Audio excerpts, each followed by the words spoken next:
Today we have news of yet another corrupt English localization. A localization so bad that they completely butchered this game's dialogue. And within 24 hours of this being brought to the attention of the developer has issued a statement and has already begun hotfixing out the localization.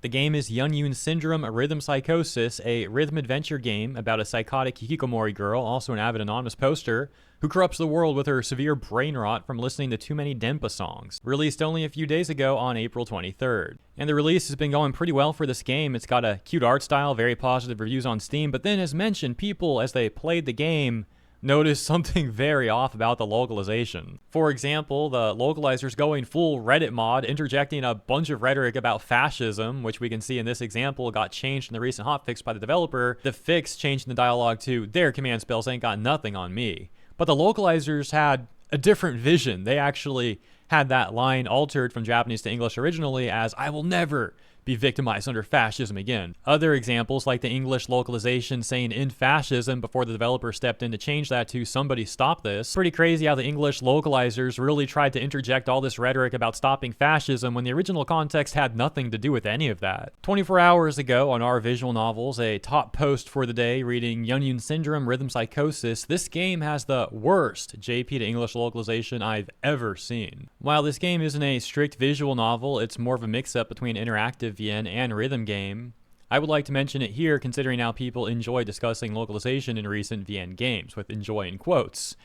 Adding, genuinely, if you're somewhat knowledgeable about the Japanese language or have played a fair share of visual novels and recognize more or less how lines should translate into English, I beg you to play the free demo on Steam and see for yourself. For example, the localizers changing "irene," which should simply translate to "I don't need it." Well, they instead changed it to "I'd cut my uterus out if I could."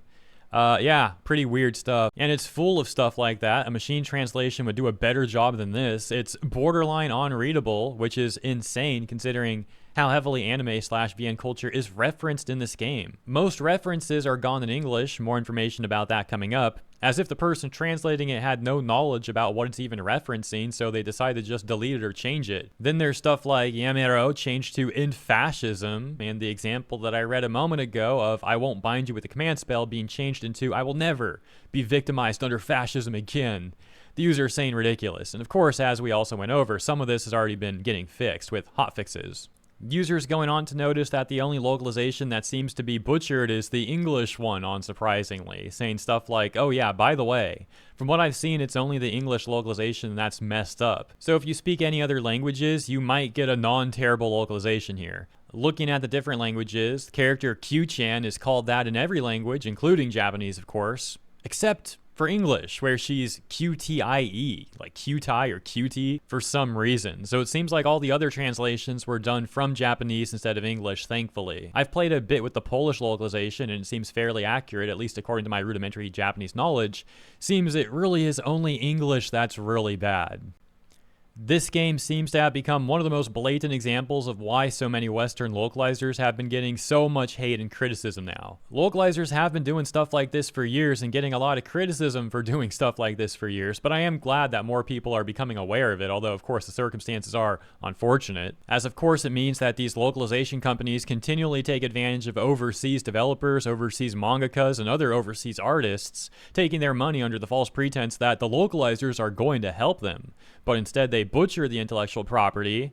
There's really a strong argument to be made that these localizers are just con artists, or to use a term that they love, they're grifters. One user even created an entire Google Doc showcasing how terrible the localization is with almost 1,000 entries, with examples such as the Japanese context reading "that's irrelevant," but the English localization changing that to "necessary evil D's nuts," really?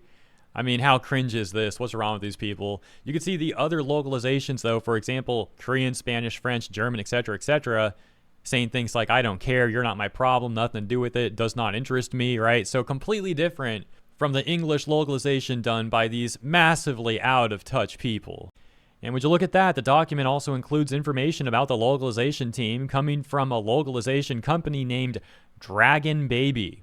Rings some bells, doesn't it, huh? What's with these localization companies and DI consultation firms and babies? You got Sweet Baby Inc., you got Ghost Baby, now you got Dragon Baby. All of them highly corrupt and politically brain-rotted. And the reason these weirdo localizers get involved in the anime and gaming industries, despite their massive hate of anime fans and gamers, is 1, they have financial incentive because they've become massively profitable industries, and 2, because these losers have their entire lives dictated by their own political brain rot, and they hate how they've constantly failed to sway anime fans and gamers to their political side, especially because they have so many rich and powerful organizations and institutions that prop up their rhetoric, so they get very frustrated that despite that, the anime and gaming communities tend to always push back against their rhetoric and they don't fall for their political propaganda. And what frustrates them and angers them even more is that more and more young people are moving in the opposite direction. So then these sort of people get increasingly desperate because, again, their only real goal in life is to push their politics onto others and to get paid while they do it. As we saw in the document, 2 of the higher ranking members at this localization company Dragonbaby that's responsible for this mess with Yunyun Syndrome are 1 Sam Burton and 1 Jeremy Blaustein. We can see over on the Blue Sky account for Dragonbaby localization that Sam Burton and Jeremy Blaustein are the first 2 people that they actually followed on the account. With more information on their accounts, Jeremy Blaustein pictured on the left and Sam Burton there on the right, Jeremy Blaustein's bio reading Venerable Dragon of Dragonbaby, and Sam Burton's bio reading The Dragon of Dragonbaby, he/him. Irredeemable vampire simp planning to usurp the localization world with a golden heart and silver tongue. We already know how dishonest these people are, but it gets even worse. Let's quickly take a look at Jeremy Blaustein here. Interesting fella. Apparently worked as a localizer even during the mid to late 90s for Konami. According to Wikipedia, he's the brother of the late Maddie Blaustein, who the entry writes was known for being the VA of Meowth and for being the first intersex and transgender VA for many agencies. Going back to Jeremy Blaustein, yeah, you can see that indeed throughout the 90s and 2000s, he had worked on some very popular, very successful games. But then for whatever reason, it looks like his work with Japanese companies really dried up after the early 2000s. One potential explanation for the massive gap in his resume is that Japanese creatives didn't like the guy. They didn't like him and didn't like the localization work that he was doing. For example, in an interview posted by Arcade Attack, Blaustein said he was fired from Japanese company Jellico for quote-unquote insubordination. Hideo Kojima himself apparently also personally disliked Blaustein. We can see in a different interview posted by Den of Geek that Kojima apparently thought Blaustein went too far with his creative liberties.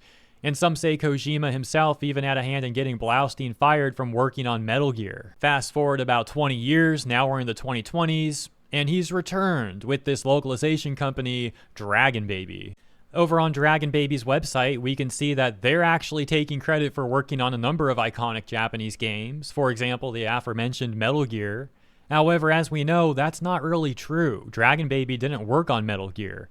Blaustein did on his own. And now it really looks like Dragonbaby is trying to mislead overseas creatives with their deceptive list of credits. Which takes us back to the official statement from the developer of Yunyun Syndrome addressing all of these issues. The developer going on to thank players and to thank everyone for bringing the localization issues to their attention and showing a number of the fixes to the text that we already went over. Going on to further say that they're going to take a longer look at all the in-game text alongside their localization partners in the near future to make sure that the final product is accurate to their vision, the creator's vision. However, the dev also goes on to say that they worked very closely with the localization teams in English, and that from the very start they were working to create a version that represents the dev's vision for Yunyun and Cutie's world. Many players have obviously taken issue with this specific section, going on to criticize it and wondering how the heck the dev could have ever seen these changes and been fine with them. However, others have said that sort of phrasing is really just a Japanese formality. Now, I can tell you that I've seen Japanese creatives make similar statements in the past, that they've worked closely with the very people who are taking advantage of them and ruining their intellectual property. So perhaps it really is just a formal, polite thing. However, I don't know enough about Japanese culture to definitively come to a conclusion about that. Nevertheless, as you also saw, players are recommending that the dev never work with Dragonbaby again, which is a very reasonable and wise suggestion. Dragonbaby localizers clearly don't care about the devs.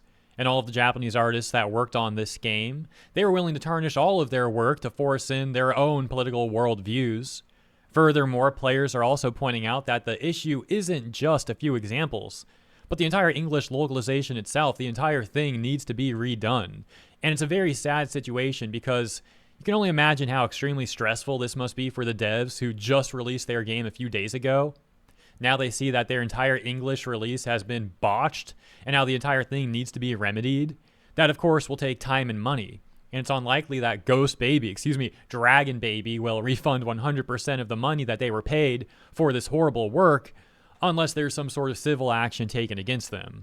We can only hope that everything will work out for these hardworking developers and artists, and that more overseas creatives become aware of how commonplace corruption in the English localization industry is, so they can avoid these sort of disasters in the future. There is a bright side to all of this, though. As I briefly mentioned in the middle of the video, it's good that more people around the world are becoming aware of these issues. And this specific situation with Yunyun Syndrome will now be a great example that people can cite as evidence for how corrupt the English localization industry is. So you could say that the propaganda they tried to force into Yunyun Syndrome actually ended up backfiring on them massively. And going back to Blaustein of Dragonbaby, one might even argue that he holds a level of malice after he was essentially axed from the Japanese industry years ago, decades ago. Now he's returned to try to butcher their work as much as possible. Unfortunately for him, the anime community, the gaming community, isn't having that one bit. And here we are. Thank you all for tuning in. I hope you enjoyed the video. If you did, please consider liking and or subscribing. I do appreciate your support. Hope you have a great weekend, and I'll see you in the next one.